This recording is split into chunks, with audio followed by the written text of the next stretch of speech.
রাত তখন প্রায় 12টা। শহর ঘুমিয়ে পড়েছে, কিন্তু কলকাতার একটা পুরনো ঘরের ভিতর তখনও জ্বলছে একটা প্রদীপ। প্রদীপটা সাধারণ নয়, কারণ তার আলোয় যে ছায়াটা দেওয়ালে পড়েছে সেটা ঘরে থাকা কোনো মানুষের নয়। আর সেই রাতেই বহু বছর পর একটা পুরনো পিতলের বাক্স আবার খুলে গেল। একটা বাক্স যেটাকে খুলতে নিষেধ করেছিলেন তারানাথ তান্ত্রিক নিজেই। কেন? বাক্সটার ভিতরে কি ছিল? আর শ্মশানের সেই শেষ প্রদীপটাই বা কেন প্রতি মধ্যরাতে নিজে থেকে জ্বলে উঠত? এই রহস্যের উত্তর খুঁজতে আমাদের ফিরে যেতে হবে বহু বছর আগের এক অসম্পূর্ণ তন্ত্র সাধনার কাছে, যে সাধনার শেষটা হয়েছিল একটা মৃত্যুর মধ্য দিয়ে, আর শুরু হয়েছিল একটা অদ্ভুত অভিশাপ। আপনারা শুনছেন কুন্ডু গল্পঘর। আজকের গল্প তারানাথ তান্ত্রিক, শ্মশানের শেষ প্রদীপ।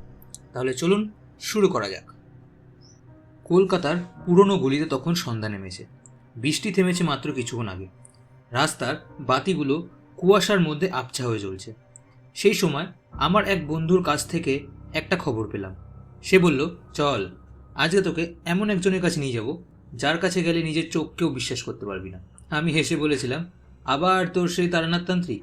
বন্ধু বলেছিল, হ্যাঁ, তারানাথবাবুর সঙ্গে আমার আগেও কয়েকবার দেখা হয়েছে। লোকটাকে প্রথম দেখলে সাধারণ একজন বৃদ্ধ বলেই মনে হয়, কিন্তু তার চোখের দিকে তাকালে মনে হয় লোকটা যেন আমাদের চেয়ে অনেক বেশি কিছু দেখেছেন। সেদিন রাতে আমরা তার উত্তর কলকাতার ছোট ঘরে পৌঁছালাম। দরজা খুলে তারানাথবাবু আমাদের দেখে বললেন, এসেছিস? আমার বন্ধু অবাক হয়ে বলল, আপনি জানতেন আমরা আসবো? তারানাথবাবু হেসে বললেন, তোরা না এলেও জানতাম। আমি জিজ্ঞাসা করলাম, কি করে? তিনি উত্তর দিলেন না, শুধু ঘরের কোণে রাখা একটি পিতলের প্রদীপের দিকে তাকালেন। প্রদীপটা তখন নিভে ছিল।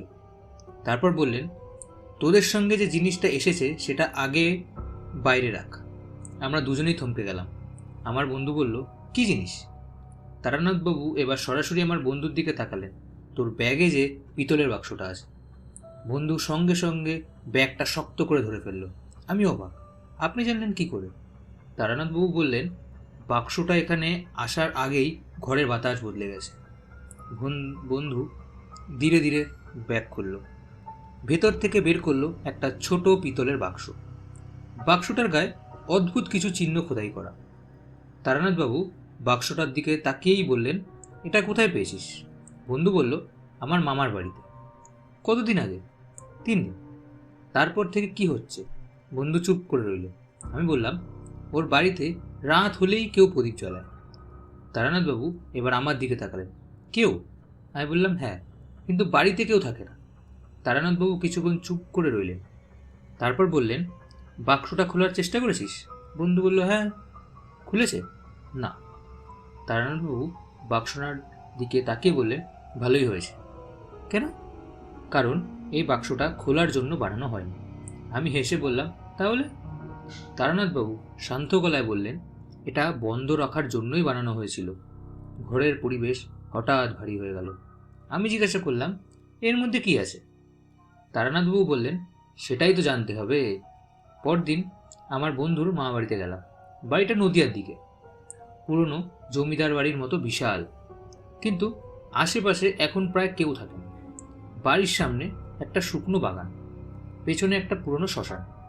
বন্ধুর মামা বহু বছর আগে মারা গিয়েছিলেন। বাড়িটা এখন প্রায় পরিত্যক্ত।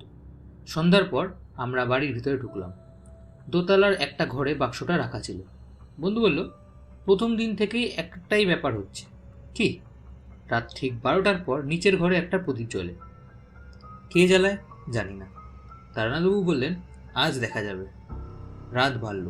11টা, 11টা 30, 12টা বাজতে আর 5 মিনিট। আমরা 3জন নিচের ঘরের বাইরে বসেছিলাম। ঘরের ভিতরে একটা পুরনো প্রদীপ, কোনো তেল নেই, কোনো সলতে নেই। তারপর ঘড়িতে বাজলো 12টা। ঠিক সেই মুহূর্তে প্রদীপটা জ্বলে উঠল। আমি আঁতকে উঠলাম। তারানাথবাবু কিন্তু একদম স্থির। তিনি শুধু বললেন, দেখলি? বন্ধু কাপা গলায় বলল, এটা কিভাবে হচ্ছে? তারানাথবাবু উঠে দাঁড়ালেন, প্রদীপটার কাছে গিয়ে মেঝে পরীক্ষা করলেন। তারপর বললেন, এখানে কেউ আসে? বন্ধু বলল, অসম্ভব। কেন? দরজা বাইরে থেকে বন্ধ থাকে। তারানাথবাবু মৃদু হাসলেন, দরজা বন্ধ থাকলেই মানুষ ঢুকতে পারে না, এটা কে বলেছে? তিনি প্রদীপটা সরিয়ে মেঝের একটা জায়গায় আঙুল রাখলেন। তারপর মেঝের কাঠের পাত তুলে ফেললেন। নিচে অন্ধকার একটা ফাঁকা জায়গা। সেখান থেকে সরু একটা পথ চলে গেছে বাড়ির পেছনের দিকে। আমরা হতবাক। তারানাথবাবু বললেন, চল। সেই গোপন পথ ধরে আমরা বাড়ির পেছনে পৌঁছলাম। পথটা গিয়ে শেষ হয়েছে পুরনো শ্মশানের পাশে। সেখানে একটা ছোট পাথরের চৌকি।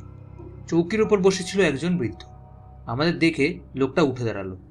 তারানাথবাবু বললেন, তুমি এখনো বেঁচে আছো? লোকটা কাপা গলায় বলল, আপনি আমাকে চিনেছেন? তারানাথবাবু বললেন, ৪৫ বছর আগে তোকে দেখেছিলাম। লোকটা মাথা নিচু করল। আমি ভেবেছিলাম আপনি ভুলে গেছেন। তারানাথবাবু বললেন, তোর মতন মানুষকে ভুলে থাকা যায় না।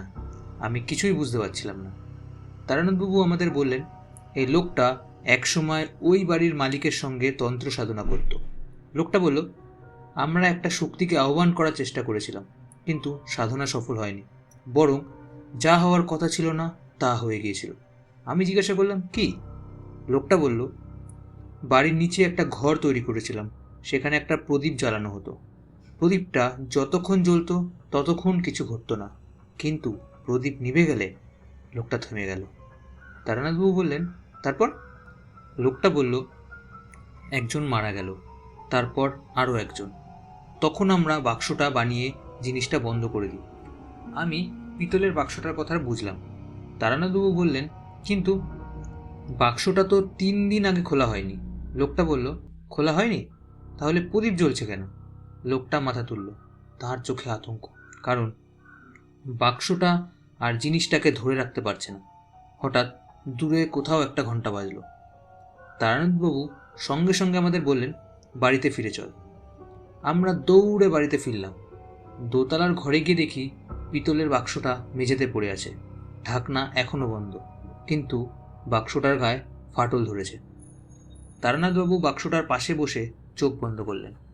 অনেকক্ষণ চুপ করে থাকার পর বললেন, এটা কোনো ভূত নয়। আমি অবাক হয়ে বললাম, তাহলে? একটা ভুল সাধনার ফল। তিনি বাক্সটা হাতে তুলে নিলেন।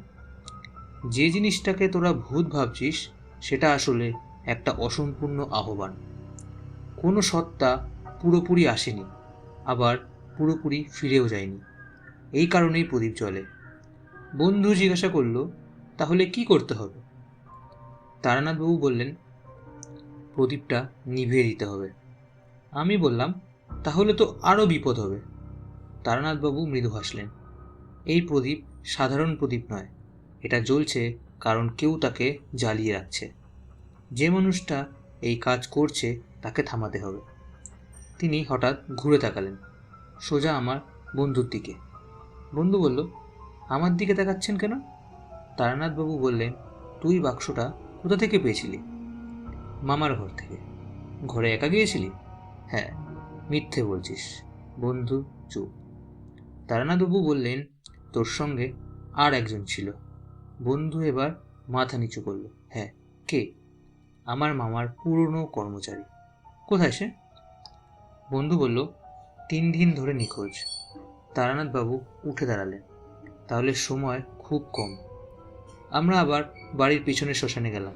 সেই বৃদ্ধ সেখানে নেই, কিন্তু পাথরের চৌকির উপর একটা জ্বলন্ত প্রদীপ, তার পাশে একটা কাগজ। তারানাথবাবু কাগজটা পড়ে বললেন, ও বুঝেছে, আমরা সব জেনে গেছি।